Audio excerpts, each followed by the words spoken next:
My 18th birthday was supposed to be a threshold, a gateway to adulthood, marked by the sweet promise of independence and the warmth of family. Instead, it became the day my world shattered, revealing the chilling truth about the people who raised me. It was the day I learned that some bonds are not just broken, but were never truly forged in the first place. And it was the day I decided to burn it all down, starting with the very foundation they thought they could deny me. The morning of my birthday began like any other, devoid of the usual celebratory bustle that characterized my younger brother Leo's special days. There were no balloons, no breakfast in bed, just the sterile silence of our sprawling, elegant home, Willow Creek Manor. The house itself was a character, a silent witness to my childhood. It was my grandmother's legacy, a place steeped in her gentle warmth and the faint scent of lavender and old books. After she passed when I was 15, the house, for me, became a hollow echo of her love, a stark contrast to the cold indifference of my parents, Richard and Evelyn. Leo, 2 years my junior, was their sun, their moon, their entire universe. From the moment he was born, I became an accessory, a background detail in the masterpiece of their perfect family. My achievements were met with a perfunctory nod, my struggles with a dismissive wave. Leo, however, was celebrated for every crayon drawing, every scraped knee, every mediocre grade. I learned early on to seek solace in books, in the quiet corners of Willow Creek Manor, and in the treasured memories of my grandmother. She was the only one who truly saw me, who whispered secrets of strength and independence into my ear, who made me feel like I mattered. That morning, I dressed in a simple sundress, a quiet act of rebellion against the non-event my birthday had become. Downstairs, Leo was already at the breakfast table, engrossed in his phone, while my parents sat across from each other, sipping coffee, their faces impassive. "Happy birthday, Alara," my mother said, her voice flat, devoid of genuine emotion. My father merely grunted, pushing a small, heavy envelope across the polished mahogany table towards me. It wasn't wrapped, it wasn't a gift, it felt ominous. My heart, which had held a sliver of hope for a moment of connection, plummeted. I picked up the envelope, my fingers tracing the crisp, legal-grade paper. Inside, there wasn't a card, a check, or a heartfelt letter. There was a document, a will, their will. As I read, a cold dread spread through me, chilling me to the bone. It was a newly revised will, dated just a week prior. It stated, in unambiguous legal jargon, that upon their passing, all significant assets, their considerable investment portfolios, their vacation properties, and notably any remaining claims in Willow Creek Manor were to be bequeathed solely to Leo. My share was a paltry $10,000, explicitly designated as a final gesture of familial goodwill. $10,000 for 18 years of my life, for every quiet tear shed, every silent hurt endured, for the privilege of being their forgotten daughter. It was a slap in the face, a public declaration of my worthlessness in their eyes. "We thought it was time you understood where you stand, Alara," my father said, his voice calm, almost clinical. "Leo is our future. He's stable, reliable. You've always been a dreamer, a little too independent for your own good. We need to ensure the family legacy is in capable hands." My mother nodded, her gaze distant. "It's for your own good, darling, to motivate you, to make you stand on your own 2 feet, truly." The words stung, not just for their cruelty, but for their transparent hypocrisy. They weren't motivating me, they were casting me out. They weren't ensuring a legacy, they were consolidating power, funneling everything to their golden child, leaving me with nothing but the bitter taste of betrayal. My throat tightened, but I refused to give them the satisfaction of seeing me cry. I folded the document slowly, deliberately, my mind racing through a whirlwind of emotions, shock, disbelief, a searing anger, and then a quiet, dangerous resolve. "I understand," I said, my voice surprisingly steady. "Thank you for clarifying. I stood up, the document clutched in my hand, and walked out of the dining room, leaving behind their smug silence and Leo's oblivious scrolling. I could feel their eyes on my back, probably expecting a breakdown, a plea, a dramatic exit. They got none of it. I went straight to my room, the sanctuary my grandmother had helped me create. The room still held her essence, a faint scent of her favorite rose potpourri. I stared at the will, the words blurring, but the message crystalline clear. They had disinherited me. They had tried to take away everything. But as I stood there, a whisper from my grandmother echoed in my mind.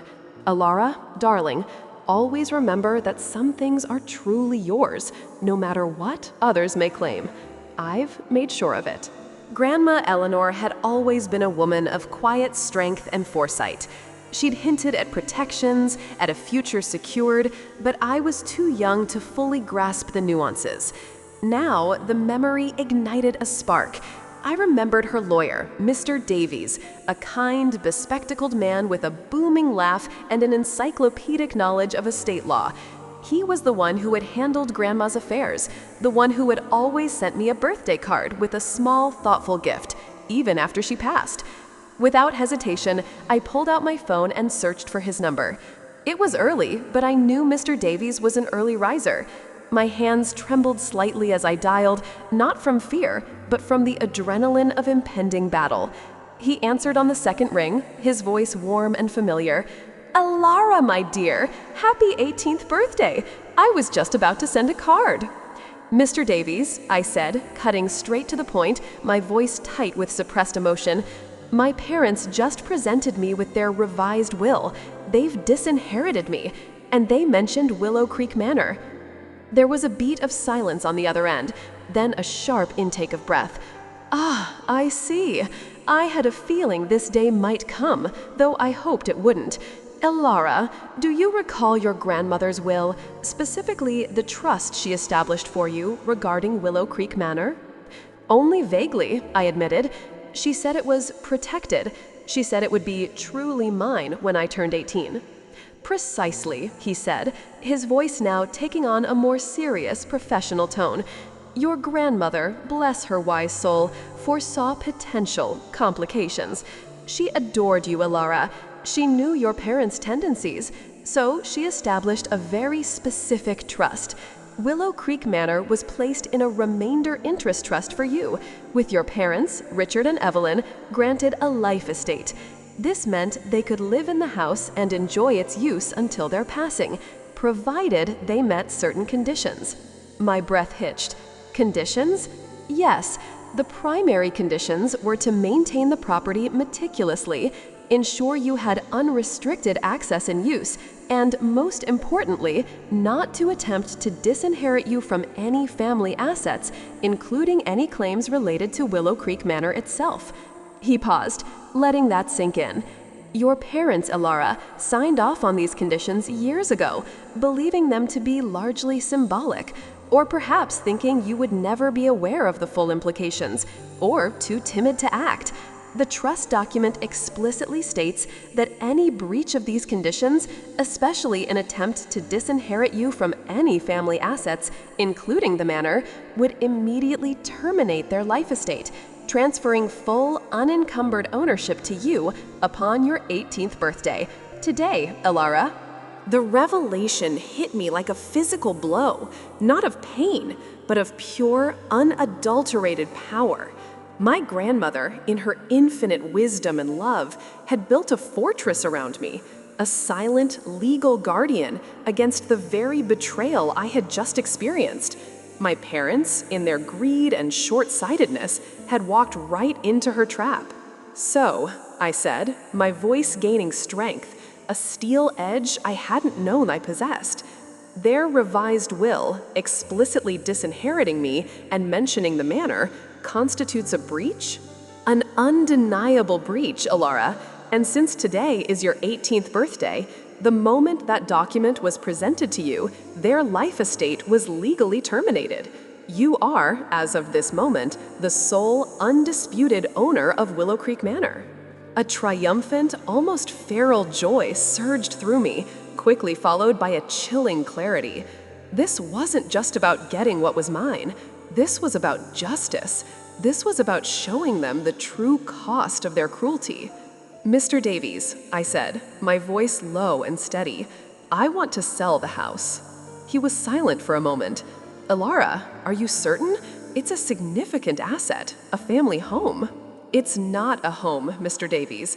It's a monument to their neglect, a cage they try to trap me in, and it's the only leverage I have left.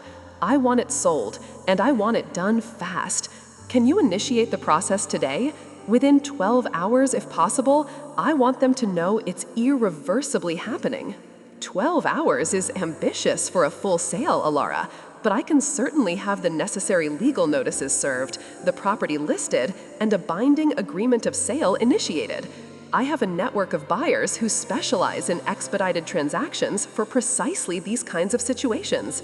We can have an offer on the table and a preliminary agreement signed by end of day. It will be irreversible." His voice was filled with a newfound respect, a flicker of admiration. "Are you prepared for their reaction?" "I'm prepared for anything, Mr. Davies. They made their choice. Now they'll face the consequences." I spent the next few hours in a strange state of calm. I packed a small bag with essentials, my most cherished books, a few photographs of Grandma Eleanor. I walked through the house not with sadness, but with a detached observation, cataloging the memories, both good and bad, preparing to sever ties. I saw the grand staircase where Leo had always been praised for his trivial achievements, the formal living room where my artistic aspirations were dismissed as frivolous, the kitchen where my mother never cooked for me but always for Leo. Each room was a tableau of my quiet suffering, and now it would be a monument to my quiet victory. Around noon, Mr. Davies called back. "Alara, I have an interested party, a developer actually, looking for a large estate to convert into luxury townhouses. They've made an excellent cash offer, well above market value, and they're prepared to close within 30 days, with immediate possession upon signing the preliminary agreement. It's a solid, irrevocable deal. All I need is your signature." A developer? Luxury townhouses? The thought of Willow Creek Manor, the place my parents cherished for its status, being carved up into multiple units was a delicious irony. "Send the documents, Mr. Davies. I'll be right there." When I returned to Willow Creek Manor that afternoon, the air felt different, thicker, charged. My parents and Leo were in the living room, a tense silence hanging between them. They probably expected me to grovel, to apologize, to beg for their forgiveness. They were wrong. I walked in, my head held high, the signed agreement of sale in my hand. "Richard, Evelyn, Leo," I began, using their first names, a subtle shift in dynamic. "We need to talk." My father scoffed. "About your melodramatics, Alara? You've made your point. Now, are you going to apologize for your outburst this morning?" "There's nothing to apologize for," I replied, my voice calm, even. Because I wasn't having an outburst, I was gathering information. And now I have some information for you. I held up the document. "As of this morning, upon my 18th birthday, your life estate in Willow Creek Manor was legally terminated. My grandmother, in her infinite wisdom, foresaw your attempts to disinherit me. Your revised will, presented to me this morning, constituted a direct breach of the conditions of her trust. Therefore, Willow Creek Manor is now entirely mine." Their faces, initially smug, then confused, slowly drained of all color. My mother's hand flew to her mouth. My father's jaw clenched, his eyes widening in disbelief. Leo, who had finally looked up from his phone, stared at me, then at our parents, a flicker of fear in his eyes. That's impossible," my father stammered, his voice cracking. "We checked the will." "You checked your will, Richard, not Grandma Eleanor's, not the trust she established specifically to protect me from this very scenario. Mr. Davies has confirmed everything, and to make things perfectly clear, I've already taken action. I laid the signed agreement of sale on the coffee table. This is a binding agreement to sell Willow Creek Manor to a developer. It's irrevocable. The sale will close in 30 days. You have precisely 30 days to vacate the premises." The silence that followed was deafening, broken only by my mother's strangled gasp. My father stared at the document, his eyes scanning the legal text, his face paling further with each word. Leo, finally understanding the gravity of the situation, looked utterly terrified. You can't do this!" my mother shrieked, her composure finally shattering. "This is our home. Where will we go? What about Leo?" "That, Evelyn, is no longer my concern," I said, the words feeling like pure, cold justice. "You made your choices. You chose to disinherit me. You chose to value me at $10,000 while you lived in a house that was legally mine. You chose Leo over me, over truth, over decency. Now you get to live with the consequences of those choices. As for where you'll go, I suggest you ask Leo. He's your future, isn't he? He's the one in capable hands." My father finally looked up, his eyes blazing with a mixture of fury and desperation. "You'll ruin us, Ilara, our reputation. This is an act of pure spite." "Spite?" I laughed, a hollow, bitter sound. "No, Richard, this is self-preservation. This is justice. You taught me a valuable lesson today about where I stand. I'm simply applying that lesson. You wanted me to stand on my own 2 feet? Consider this my first step." I turned to leave, the weight of years of neglect and quiet resentment lifted from my shoulders. As I reached the door, my father's voice, now a desperate plea, stopped me. "Ilara, please, we can talk about this. We can change the will. We can make things right." I turned back, a ghost of a smile touching my lips. "It's too late, Richard. The house is already sold. And as for your will, you've already made it clear where I stand. I'm simply ensuring that I have a solid foundation to build my own future, one free from your judgment and your greed." I walked out of Willow Creek Manor that day and never looked back. The silence of the open road felt like freedom. The proceeds from the sale, a substantial sum, became the bedrock of my new life. I used it to fund my education, to travel, to explore the world, and to build a future entirely on my own terms. I never spoke to my parents or Leo again. I heard through Mr. Davies that they were forced to downsize drastically, their social standing severely damaged by the scandal of losing their ancestral home. Leo, without the lavish lifestyle he was accustomed to, struggled to adapt, his capable hands proving less capable without his parents' money to smooth his path. Sometimes, a faint pang of sadness would surface, a fleeting thought of what might have been, but it was quickly overshadowed by the profound sense of peace and independence I had found. My 18th birthday wasn't a gateway to their version of adulthood, but to my own. It was the day they tried to break me, and instead, I broke free. And it all started with a simple instruction to my lawyer: sell the house in 12 hours.